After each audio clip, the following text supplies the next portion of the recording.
Bonjour, chers étudiants. Ok, nous sommes au chapitre 4 maintenant, électrocinétique. Nous avons déjà vu dans les trois premiers chapitres l'électrostatique. Donc là, quand vous entendez électrostatique, vous comprenez maintenant qu'en fait, ce sont les charges fixes qui créent donc une influence, voilà, donc au niveau de leur environnement. Donc là, on va voir maintenant tout simplement électrocinétique. Là, les charges ne sont plus fixes, mais les charges sont en mouvement. Et nous allons voir maintenant pas mal donc d'informations supplémentaires, comme les lois, le courant électrique. Donc, quand vous entendez le courant électrique, on sous-entend tout simplement donc le mouvement des électrons, et c'est ça que nous allons voir tout simplement dans ce chapitre. Voilà. Donc déjà, on va tout simplement démarrer par une petite comparaison. Donc comme vous le voyez ici, vous avez tout simplement donc des images illustratives. Donc en termes de stockage, c'est-à-dire tout simplement quand vous avez donc de l'énergie stockée, quand vous avez votre voiture ou bien quand vous avez par exemple des voitures motorisées et que vous avez donc de l'énergie stockée dans le réservoir, donc et que vous tout simplement transférez cette énergie au niveau donc de votre moteur thermique, là vous allez avoir un travail. Donc c'est-à-dire tout simplement que votre voiture va avancer, va bouger ou bien va faire tout simplement les mouvements que vous lui demandez de faire. Donc là aussi c'est la même chose avec tout simplement les batteries, donc l'électricité. Quand vous avez par exemple de l'énergie stockée dans la batterie d'accumulateur et que vous avez tout simplement sur un moteur électrique, donc là tout simplement si vous avez un travail, donc le fait tout simplement de le fait d'agir ou bien tout simplement le fait de restituer votre énergie stockée par rapport tout simplement à votre moteur électrique, ça va créer aussi ce que l'on appelle un travail. Donc juste pour vous dire que ces actions énergie, travail, ce sont des informations que l'on appelle tout simplement transfert. Donc on transfère de l'énergie au niveau du moteur, on transfère de l'énergie au niveau donc tout simplement du moteur électrique et là on a des résultats. Donc là on va avoir de la chaleur, là on va avoir de l'énergie électrique. Raison pour laquelle ici on nous dit tout simplement que l'énergie électrique est une forme d'énergie de transfert. Donc si maintenant nous allons beaucoup plus loin, là on va essayer de voir tout simplement les grandeurs physiques en électrocinétique. Ici vous avez par exemple un système, vous avez un générateur, c'est-à-dire tout simplement une batterie. Quand vous entendez générateur, c'est-à-dire que c'est le système qui génère de l'énergie, qui génère de l'électricité. Ici nous avons notre batterie avec plus moins où on a une différence de potentiel de la borne négative vers la borne positive. On a maintenant de l'électricité qui va tout simplement allumer cette lampe. Le fait que tout simplement notre batterie génère de l'énergie ou bien tout simplement du courant et que au niveau de la lampe va recevoir donc cette quantité d'énergie pour s'allumer. Donc le fait que la lampe reçoit, raison pour laquelle on appelle ça récepteur. Donc il y a générateur et récepteur. Donc ça, c'est tout simplement un dessin. Et là, maintenant, on va tout simplement essayer d'illustrer simplement à une illustration beaucoup plus simple. Donc là, ici, vous voyez tout simplement que vous avez votre batterie pour moins, pour plus. Donc là, vous avez représenté votre tension UAB et que là, vous avez VB négatif, vous avez VA positif. Et là, vous avez votre courant électrique, ce courant-là. Et là, vous avez une représentation de votre lampe. Donc ça, ce sont les grandeurs électrocinétiques. Vous avez l'intensité, le débit de charge électrique, I qui n'est rien d'autre égal à la quantité de charge sur le temps. Donc T, donc là aussi vous pouvez l'écrire donc en notation variable élémentaire. Donc I de T est égal à D de Q sur D de T, D de Q qui n'est rien d'autre que donc le nombre de charges électriques. Là, il y a tout ce qu'on appelle aussi tout simplement le sens de I. Donc là, on voit tout simplement donc cette flèche représente tout simplement le sens de I. Dans un récepteur, va du positif vers le négatif. Donc ça, c'est le sens de I. Ça quitte toujours la borne positive pour aller vers la borne négative. Et là, maintenant, la tension. U, ce n'est rien d'autre que la différence de potentiel. La tension, donc U est égal à la différence de potentiel entre deux points UAB, donc qui n'est rien d'autre que VA moins VB. VA moins VB, c'est ça qui va vous donner tout simplement votre différence de potentiel. I circule dans un conducteur. U est mesuré entre deux points d'un circuit. Donc ça, vous le savez déjà. Donc le cours sur les potentiels électriques, on avait déjà donné pas mal d'informations sur les potentiels. Donc là, vous pouvez le réviser. Et là, vous avez cette formule qui n'est rien d'autre que la puissance. Quand vous avez un système où vous avez la tension, où vous avez l'intensité, vous pouvez calculer la puissance de votre système et ce n'est rien d'autre que la tension multipliée par l'intensité, ce qui est donné ici. Donc, et la puissance, ce n'est rien, c'est une forme, c'est une énergie. Donc, la puissance, c'est une forme d'énergie. Et là, l'unité de la puissance, c'est le watt. Et là, on a tout simplement donc la tension en volts et l'intensité, l'ampère. Cette expression puissance va définir tout simplement la quantité d'énergie que votre système a euh, pour tout simplement euh, pour faire donc les tâches que vous lui demandez de faire. Là, si nous allons beaucoup plus loin, donc la variable aux grandeur électrocinétique, intensité, c'est débit de charge électrique en ampères, tension, c'est différence de potentiel entre deux points en volts et puissance tension fois intensité qui n'est rien d'autre qu'en watts. Donc là, c'est bon à savoir. Là, nous avons tout simplement des ordres de grandeur. Par exemple, des fusibles sur les prises électriques, c'est 6 ampères. Les fusibles dans un four, en chauffage, c'est 32 ampères. Vous avez les TGV, c'est 500 ampères à 300 km par heure ou bien 1000 ampères au démarrage. Donc, il y a les foudres. Donc, quand ça pleut, donc là, vous avez 1 kA à 100 kA et à donc le monde de l'électronique, on a des milliampères, des micros, des nanos ou bien des picoampères, déjà la puissance moins 12.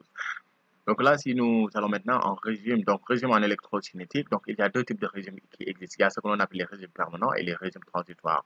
Les régimes permanents, il y en a deux. Il y a ce que l'on appelle les régimes, trois autant pour moi, continu, variable et périodique. Donc régime continu, il y a la tension U et intensité sont constants au cours du temps. Voilà, la tension et l'intensité sont constants au cours du temps. C'est ça que l'on appelle régime continu. Régime variable, on a tension et intensité sont des fonctions du temps, c'est-à-dire que ça peut varier.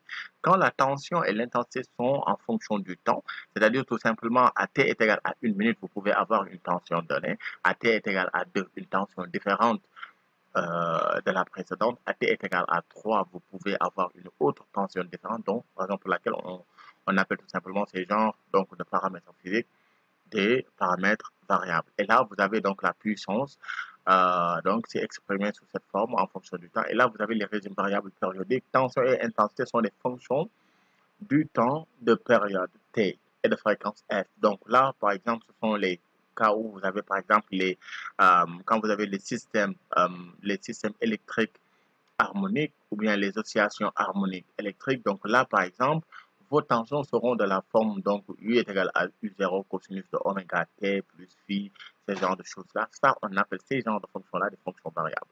Il y a ce que l'on appelle ici maintenant le régime transitoire, régime variable d'établissement ou de disparition, ou plus généralement de variation des grandeurs I et U. Donc, ces genres de régimes transitoires, tout simplement, donc là, ce sont les régimes où là, à t est égal à, supposons de 0 à 1, c'est égal à 0.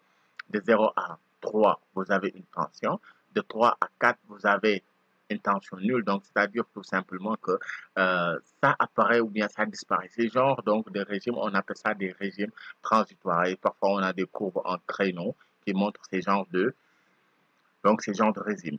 Voilà, donc là, c'est en mathématiques, c'est juste pour calculer tout simplement ce que l'on appelle donc la valeur moyenne. Donc, la valeur moyenne d'une grandeur périodique, c'est donné par x moyen, donc qui est représenté comme ça, c'est 1 sur t, l'intégrale par rapport tout simplement à la période xt d de t. Donc là, quand on dit 1 sur t, c'est par rapport au temps, c'est en secondes. Donc là, vous pouvez, quand vous avez votre fonction donnée, vous pouvez l'intégrer en connaissant tout simplement donc l'intervalle sur lequel ça agit. Donc ça, c'est pour calculer la valeur moyenne. Et là, vous allez calculer tout simplement la valeur efficace. La valeur efficace, ce n'est rien d'autre que la racine carrée maintenant, donc de cette même fonction, mais au carré. Voilà, donc c'est ça qui vous donne tout simplement la valeur moyenne. La valeur moyenne, c'est donné par cette expression. La valeur efficace, c'est donné par la racine carrée, donc de la même fonction au carré. Donc ça, ce sont des formules que nous allons voir dans les exercices, si le temps nous le permet. Donc, si nous allons un peu beaucoup plus loin maintenant, on a tout simplement les circuits de base, qu'appelle-t-on dipôle électrostatique, entre deux bornes ou pôles A et B. Donc là, quand vous avez deux bornes A et B, donc là, on appelle tout simplement ces genres donc, des systèmes de dipôles parce qu'ils ont deux pôles. Ils ont une borne positive et une borne négative. Maintenant, il existe plusieurs types de dipôles. Par exemple, un exemple de dipôle, vous avez les résistors, ce sont des dipôles.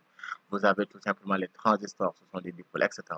Et il existe maintenant des dipôles passifs comme récepteurs et des dipôles actifs générateurs. Les dipôles passifs, par exemple, vous avez votre lampe à la maison, c'est un dipôle passif. Vous avez votre batterie, c'est un dipôle actif. Donc, ça génère de l'électricité et l'autre système reçoit de l'énergie, résistance condensateur. Donc là, par exemple, quand vous avez un condensateur, ici, un condensateur peut jouer un double rôle. Il peut être un dipôle actif, c'est-à-dire un générateur, lorsque tout simplement il donne, ou bien tout simplement lorsque le générateur donne de l'énergie. Donc là, par exemple, il y a une intensité, il donne de l'énergie, la borne positive pour aller vers. Et là, vous avez par exemple cette résistance qui va recevoir ce courant électrique là. Et là, donc, c'est un récepteur. Donc là, le générateur crée une intensité et la résistance va l'avoir. Là, vous avez les tensions. Donc, VA moins VB. Donc là, vous avez aussi la tension. Comment on calcule cette tension? On va le voir beaucoup plus loin avec la loi d'Ohm. Et là, maintenant, vous avez tout simplement donc, ce que l'on appelle charge donc, d'un récepteur. Donc ici, par exemple, dans le cas où vous avez donc des condensateurs, par exemple, quand le courant entre, donc là, votre condensateur se charge. Donc là, dans ces cas bien précis, donc là, on charge tout simplement notre système donc, pour avoir de l'énergie. Et maintenant, lorsque votre condensateur en entrant, quand le courant entre dans le condensateur accumule sa charge. Mais quand le condensateur maintenant restitue le courant, donc là, ça se décharge. Et donc, tout simplement, certains composants sont parfois récepteurs et parfois générateurs, comme dans le cas des condensateurs. Et maintenant, dans le cas où maintenant le courant donné entre, donc maintenant, quand maintenant le générateur qui était ici un générateur reçoit donc du courant, donc là maintenant on appelle ça récepteur parce que le système reçoit du courant, donc dans ce cas-ci bien précis. Donc là, vous comprenez donc c'est quoi ce qu'on appelle un générateur, c'est quoi un récepteur. Générateur donne, récepteur reçoit. Donc là, c'est pour juste fixer les idées. Quadripôle, on appelle tout simplement quadripôle. Donc, les systèmes ayant tout simplement 4 bornes. 1, 2, 3, 4. Donc, vous avez ici donc 4 bornes. Donc là, on appelle ces genres de systèmes des quadripôles. Donc là, quadripôle, 4 bornes. Donc là, on remarque le sens des flèches. Voilà, si le courant est effectivement orienté dans le sens des flèches, il est positif. Et si le courant, tout simplement, circule dans le sens contraire, il est compté négativement. Donc là, on va le voir donc avec tout simplement la loi des mailles. On va voir ça tout simplement avec tout simplement la loi de Pouillet. Tout ça, voilà. Donc c'est important à savoir. Mais il faut juste le savoir. Si le courant est effectivement orienté dans le sens des flèches, comme ça, donc là, le courant, donc, il est positif. Donc, lorsque le courant est orienté dans le sens contraire des flèches, donc là, c'est compté négativement. Donc là, un exemple, vous avez donc vos lecteurs ou bien votre haut-parleur. Donc là, vous avez tête de lecture du CD audio, il y a l'amplificateur en quadripôle. Et là, tout simplement, votre haut-parleur va sortir le son. Voilà, donc ça, c'est juste un exemple, tout simplement, de quadrupole. Maintenant, regardons tout simplement la loi d'Ohm. C'est quoi la loi d'Ohm? Donc, la loi d'Ohm nous permet tout simplement de calculer la tension aux bornes d'un récepteur. Comme ici, par exemple, vous avez une résistance R et vous avez le courant I qui va alimenter votre résistance. Donc là, la tension UAB est donnée par R fois I. Vous avez déjà vu ça, peut-être en classe de quatrième ou bien même parfois au cours de la route jusqu'en classe de terminale. Donc là, c'est U est égal à RI. Vous le savez déjà. Ça, c'est l'histoire un peu donc, concernant la loi d'Ohm. Donc là, maintenant, avec cette loi d'Ohm, on va voir tout simplement la notion de diviseur de tension. Donc, qu'appelle-t-on? Donc, résistance déjà. Résistance en série. Vous comprenez ce que l'on appelle donc résistance en série quand deux résistances sont alimentées par une même intensité de courant. Donc, les deux résistances sont en série. Et là, on peut calculer tout simplement donc, la tension aux bornes donc, de la résistance. Donc, ici, on suppose tout simplement que vous avez donc, un point C dans lequel vous avez tout simplement UAC et UCB et vous voulez calculer tout simplement donc la tension UAC. Donc, c'est l'expression que vous avez ici. Donc, c'est partout par le même courant. Donc, UAC, c'est égal à R1 IAB. Donc, UCB, ce n'est rien d'autre que R2 IAB. Et UAB, ce n'est rien d'autre que la somme des deux tensions. UAC plus UCB. Les tensions s'ajoutent algébriquement, ça on le sait. Et UAB, on peut l'écrire sous la forme R1 plus R2 parce que c'est en série fois IAB. Donc, ça. Donc donc la résistance équivalente, c'est égal à R1 plus R2.